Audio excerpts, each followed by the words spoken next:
السلام علیکم ناظرین، یا علی مدد، کیسے ہیں آپ لوگ؟ امید ہے خیریت سے ہوں گے۔ تو آج ہم بات کرنے جا رہے ہیں حضرت عثمان مروندی یعنی سرکار لال شہباز قلندر کے بارے میں۔ آپ کی ولادت 1170 میں ایران کے شہر مروند میں ہوئی۔ آپ کے والد کا نام حضرت سید ابراہیم کبیر الدین جوابی رحمۃ اللہ علیہ ہے۔ آپ کا سلسلہ نسب امام جعفر صادق علیہ السلام سے ہوتے ہوئے امام علی علیہ السلام سے کچھ اس طرح ملتا ہے۔ آپ کا نام حضرت سید عثمان مروندی، آپ کے والد سید ابراہیم کبیر الدین جوابی، آپ کے والد سید شمش الدین، آپ کے والد سید نور، آپ کے والد سید محمود، آپ کے والد سید احمد، آپ کے والد سید ہادی، آپ کے والد سید محمد مہدی، آپ کے والد سید منتظر باللہ، آپ کے والد سید عبد المجید، آپ کے والد سید غالب، آپ کے والد سید منصور، آپ کے والد سید اسماعیل ثانی، آپ کے والد سید محمد عریضی، آپ کے والد سید محمد اسماعیل، آپ کے والد سیدنا امام جعفر صادق علیہ السلام، آپ کے والد سیدنا محمد باقر علیہ السلام، آپ کے والد سیدنا امام زین العابدین علیہ السلام، آپ کے والد سیدنا امام حسین علیہ السلام، آپ کے والد سیدنا امیر المومنین امام علی علیہ السلام۔ آپ کا نام شاہ حسین بھی ہے کیونکہ آپ کی ولادت کے بارے میں امام حسین علیہ السلام نے خود آپ کے والد کو خبر دی۔ آپ جب ولادت فرمائے تو آپ کا نام لال شہباز رکھا کیونکہ آپ کا رنگ سرخ یعنی لال تھا۔ آپ کو شہباز کہتے تھے کیونکہ شہباز کا مطلب ہوتا ہے پرواز کرنے والا، لیکن آپ کے نانا جان نے آپ کا نام عثمان رکھا جو کہ بہت ہی مشہور اور معروف ہو گیا۔ آپ بچپن سے ہی عظیم شخصیت کے مالک تھے۔ آپ کے وجود سے بچپن سے کرامات آشنا ہوئی جس کو دیکھ کے آپ کی والدہ حیرت زدہ ہو جاتی تھی۔ آپ کا ظاہری حسن و جمال بہت مشہور تھا۔ آپ کی پیشانی نور کی مانند چمکتی تھی۔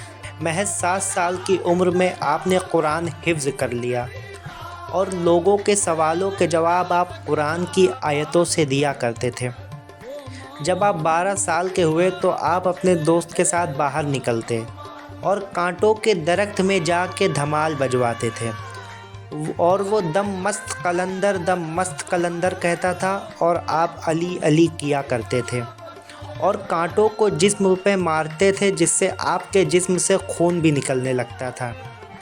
جب آپ کی عمر 25 سال ہوئی تو آپ مروند سے کربلا کی اور کوچ کر گئے۔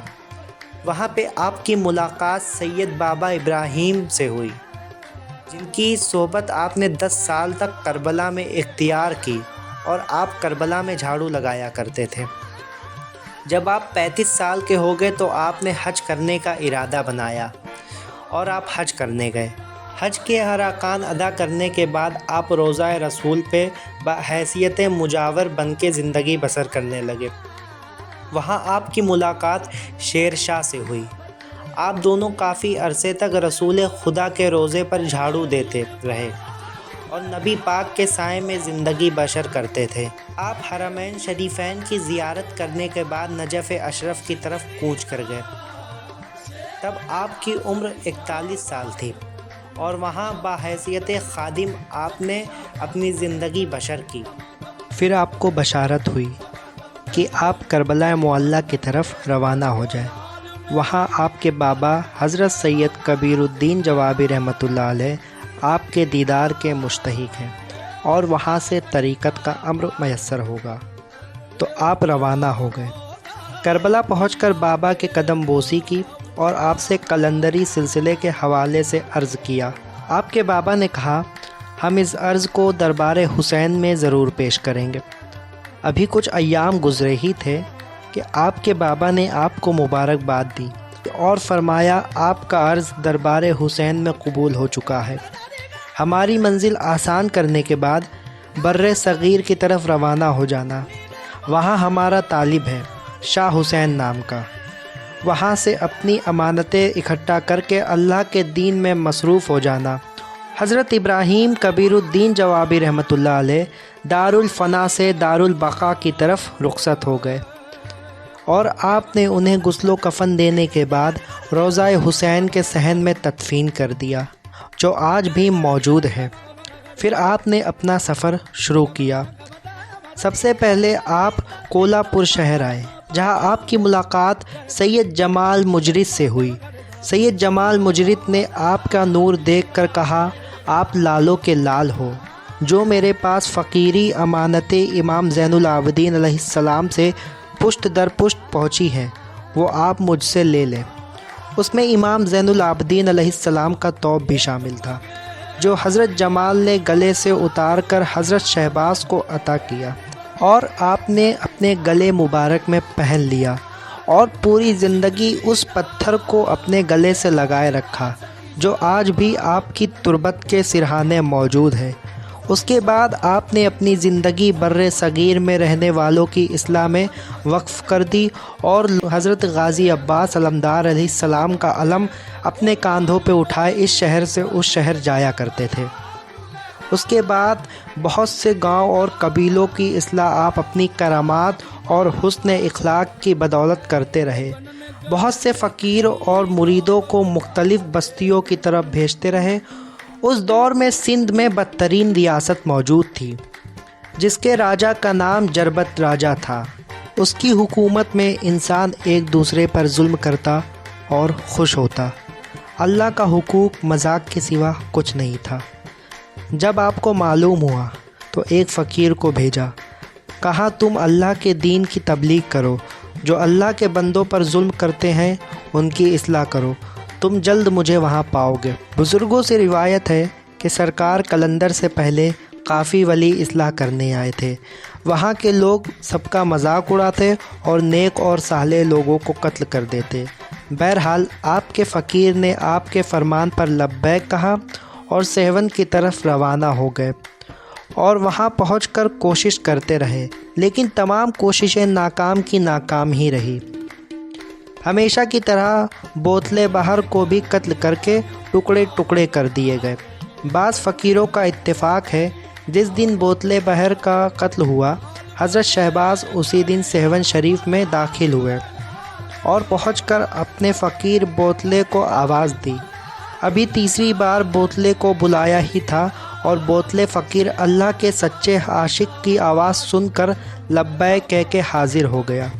یہ کرامات جب شہر والوں نے دیکھی تو حیران و پریشان ہو گئے، اور پورے شہر میں حضرت لال شہباز قلندر کی باتیں ہونے لگی۔ جب اس بات کی خبر چرپت راجہ کے کانوں تک پہنچی تو اس نے اپنے نجومیوں سے پوچھا کہ یہ کیا معاملہ ہے، تو انہوں نے عرض کیا، اے بادشاہ سلامت، اسی فقیر کے ہاتھوں آپ کی سلطنت تباہ و برباد ہو جائے گی، لہٰذا اس فقیر کو جلد از جلد شہر سے باہر نکال دیں۔ حضرت لال شہباز قلندر اور ان کے فقیروں کو شہر سے باہر تھوڑے سے فاصلے پر تشریف فرما ہو گئے۔ یہ وہی جگہ ہے جہاں آج آپ کا روضہ مبارک قائم ہے۔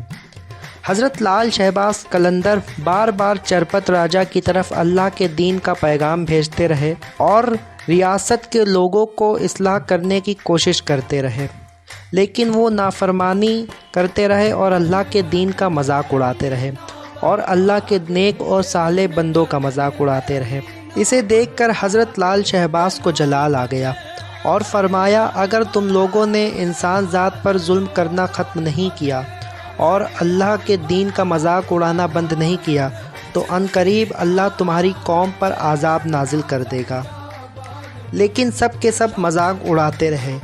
کافی کوشش کرنے کے بعد ایک مرتبہ چرپت راجہ نے یہ سوچا کہ قلندر لال شہباز ہمیں مرے ہوئے جانور کا گوشت کھانے سے منع کرتا ہے، کیوں نہ ہم انہیں مرے ہوئے حرام جانور کا گوشت کھلائیں اور ان کی بے عزتی کر کے اپنے شہر سے نکال دیں۔ یہ سوچ کر راجہ نے مری ہوئی بلی کا گوشت بنوایا اور آپ کو بھجوایا۔ سپاہی گوشت لائے اور بہت اصرار کرنے کے بعد اس پہ حضرت لال شہباز قلندر نے نظر ڈالی تو اس سے بلی کی آواز آنے لگی۔ آپ اسے دیکھ کر کافی جلال میں آ گئے اور قرآن کی اس آیت کا ورد کیا کہ اللہ نے ان کے دلوں پر مہر لگا دی ہے، اب یہ ہدایت نہیں پائیں گے۔ اس آیت کی تلاوت کے ساتھ ابھی اس تام کی تشتری کو الٹا کرنا ہی تھا کہ اس کے ساتھ ساتھ چرپت راجا کا پورا شہر الٹا ہو گیا اور چرپت راجا اور اس کی قوم نیست و نابود ہو گئی۔ آج بھی سیون شریف میں اس کے قلعے کے آثار موجود ہیں، جس سے معلوم ہوتا ہے کہ جو اللہ کا ذکر کرتا ہے اللہ تعالیٰ اس کے ذکر کو بڑھاتا ہے۔ آج دنیا میں چرپت راجا کو کوئی جانتا بھی نہیں ہے اور ہر جگہ حضرت لال شہباز قلندر کے چاہنے والے اور ماننے والے مریدین موجود ہیں۔ تو یہ تھی ہماری آج کی ویڈیو۔ اگر آپ کو ویڈیو اچھی لگی ہو تو ویڈیو کو لائک کریں، چینل کو سبسکرائب کریں اور شیئر کرنا نہ بھولیں۔ فقط والسلام، یا علی مدد۔